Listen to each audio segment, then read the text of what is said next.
حضرت سیدنا غوث اعظم رضی اللہ تعالیٰ عنہ فرماتے ہیں میرے اوپر صحاب نور چھا گیا اور آواز آئی عبد القادر تو نے اللہ کی اتنی عبادت کی ہے، اتنی ریاضت کی ہے کہ شریعت کا ہم تمہیں اب مکلف نہیں رہنے دیتے، اور اب تو نماز نہ پڑھے اور دیگر اعمال نہ کرے تو تجھے کوئی پکڑ نہیں، میں تیرے اوپر ایسے راضی ہو گیا ہوں۔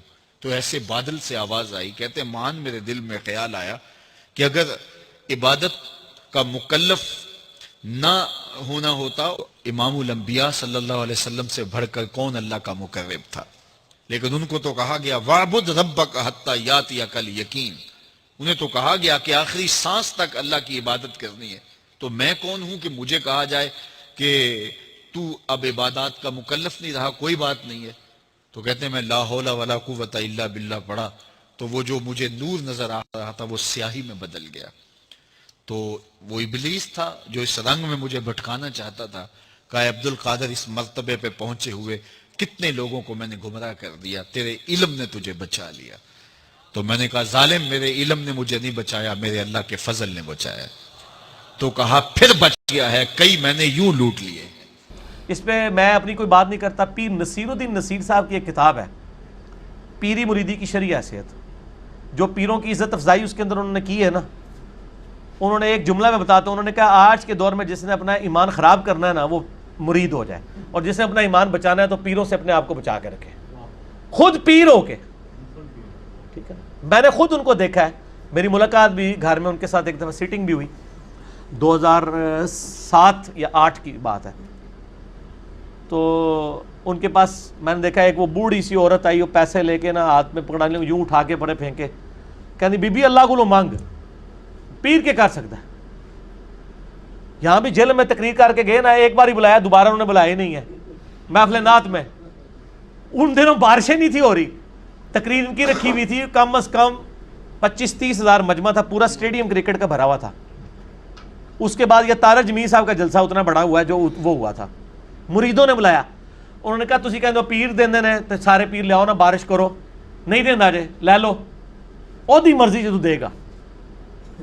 اسی لیے تو کہتے آخری وقت جو جی وہ وہابی ہو گیا سی، جی یہ ہو گیا سی، وہ ہو گیا سی۔ اگر وہ وہابی ہو گیا سی تو پھر تہاڈی بزرگی چ کمی ہے کہ تہاڈی اولاد بھی ہو کے تہاڈے سلسلے چ بھی ہو کے وہ گمراہ ہو گیا۔ پیر تو اسی لیے کیا جاتا ہے نا تاکہ آپ گمراہ نہ ہو، اگر پیر ہی خود گمراہ ہو جائے، مریدوں کو چھوڑ دیں، اگر پیر گمراہ ہو رہا ہے تو بڑے بزرگوں کی بزرگی سٹیک پہ لگ گئی ہے جن کی وجہ سے وہ بیٹھا ہوا ہے۔ اچھا پھر میں آپ کو ایک واقعہ بتاتا ہوں، یہ شیخ عبد القادر جیلانی رحمہ اللہ تعالیٰ کے بارے میں ایک واقعہ ہے جی۔ وہ ایک دفعہ ایک جنگل میں عبادت کر رہے تھے تو آسمان سے آواز آئی، ایک روشنی ظاہر ہوئی، عبد القادر تجھے اللہ نے بخش دیا، اب کے بعد کوئی نمازیں نہیں، جو مرضی کر۔ تو انہوں نے پڑھا لا حول ولا قوت الا باللہ، تو وہ شیطان تھا چیخ مار کے غائب ہو گیا۔ شیخ عبد القادر جیلانی نے کہا کہ نمازیں تو نبی کو معاف نہیں تھیں، میری کیا حیثیت ہے؟ تو جاتے جاتے اس نے کہا کہ شیخ عبد القادر جیلانی تیرے اس مقام پہ پہنچے ہوئے 70 اولیاء اللہ میں نے بہکا دیے ہیں اسی بات کے اوپر، تو اپنے علم کی وجہ سے بچ گیا ہے۔ تو انہوں نے کہا یہ تو نے دوسرا وار کیا ہے، میں اللہ کے فضل کی وجہ سے بچا ہوں۔ یہ اللہ اکبر، اس واقعے کی میں انجینئرنگ کرنے لگا ہوں کہ سر وہ جو 70 غوث تھے جن کو شیطان نے اوندھا منہ کر کے دوزخ میں پہنچایا ہے، ان کے لاکھوں مرید کدھر گئے؟ 71 ہی ایک ہی بچا جے، 70 نو تو شیطان لے گیا جے۔ تے سانو کے پتا ہے تسی جڑے پیر ساڑے بنا رہے ہو انہوں نے کیا ہونا ہے؟ اگر غوثہ نہ لے ہویا ہے تو پھر ہم کہتے ہیں اس کو اپنا پیر مانے جس کی گارنٹی قرآن میں ہے، ما ضل صاحبکم وما غوا، تمہارے نبی نہ کبھی بہک کے ہے نہ کبھی بیرا چلے۔ اور یہ اعلیٰ حضرت نے خود لکھا ہے، اعلیٰ حضرت کی ایک کتاب ہے بیت و خلافت، بیت و خلافت کتاب ہے اعلیٰ حضرت کی، وہ میں نے اس میں حوالہ دیا ہے۔ اس میں انہوں نے لکھا ہے کہ یہ جو بایزید بستامی کا قول ہے نا، جس کا کوئی پیر نہیں، اس کا پیر شیطان ہے، یہ محض باطل ہے۔ تحقیق ہر سنی مسلمان کا پیر محمد رسول اللہ صلی اللہ علیہ وآلہ وسلم۔ ٹھیک ہو گیا؟ تو یہ اعلیٰ حضرت خود کہہ رہے ہیں کہ بایزید بستامی نے جو بات کی ہے یہ باطل ہے۔ جب ہم کرتے ہیں تو کہتے ہیں بزرگوں کی گستاخ ہے، تو ہم بزرگوں کی گستاخیاں بزرگوں کے اقوال کی روشنی میں ہی کر رہے ہوتے ہیں۔ میں اعلیٰ حضرت کے ساتھ ہوں کہ یہ باطل ہے اور یہ جھوٹ ہے۔ جو کلمہ پڑھ لے، پھر قرآن میں تو بیعت آئی ہے اللہ کی، سورہ توبہ میں آیا اللہ تعالیٰ نے مومنین کی جانیں اور مال جنت کے بدلے میں خرید لی ہیں، اس بیعت پر خوشیاں مناؤ۔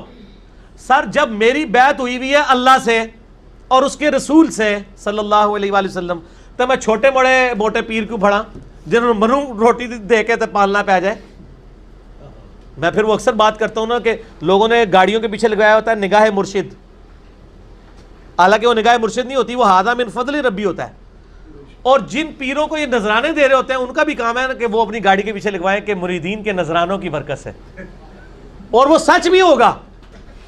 یہ تو جھوٹ ہے نگاہ مرشد، یہ تو بیچارہ پورا دن ٹیکسی چلا رہا ہے، پیچھے لکھا ہوا ہے بری بری امام بری کر دے کھوٹی قسمت ہری، اور جا کے امام بری کے وہاں پہ مزار کے اوپر جا کے چندہ بھی دے رہا ہے. اس مزار کے اوپر جو سارے معاملات چل رہے ہیں وہ تیرے چندے سے چل رہے ہیں. یہ تو ہونا چاہیے اس مزار پہ لکھا ہو کہ ٹیکسیوں والے اور غربا کی نگاہ کرم سے. یہ سچائی ہوگی. یا پھر خدا کے لیے آپ لکھو ھذا من فضل ربی. حضرت سلیمان علیہ السلام کے دربار میں جب وہ پلک جھپکنے سے پہلے وہ لے آیا ان کا امتی یا فرشتہ یا جو بھی تھا، جس کو آصف بن برخیہ کہتے ہیں یہودی، مسلمانوں میں ان کے ہاں نام ہے، قرآن میں نام نہیں آیا، تو انہوں نے اس کی تعریف تو نہیں کی، انہوں نے کہا ھذا من فضل ربی، یہ میرے رب کا فضل ہے. حضرت زکریا علیہ السلام مرشد تھے سیدہ مریم کے. سورہ ال عمران میں آتا ہے بے موسمی پھل وہاں پڑے ہوئے ہیں. حضرت زکریا کہتے ہیں تیرے پاس مریم یہ فروٹ کہاں سے آتا ہے؟ وہ مریم اگر آج کی ہوتی نا تو کہتے حضور نگاہ مرشد ہے، تہاڈی دعاواں دی برکت ہے. انہوں نے کہا یہ میرے رب کے پاس سے آتا ہے. اگے حضرت زکریا نے بھی کہا کہ میں تینوں سکھایا سی، تو میری مریدنی، تیری جرت میرے بغیر ڈائریکٹ اللہ تک پہنچ رہی ہے.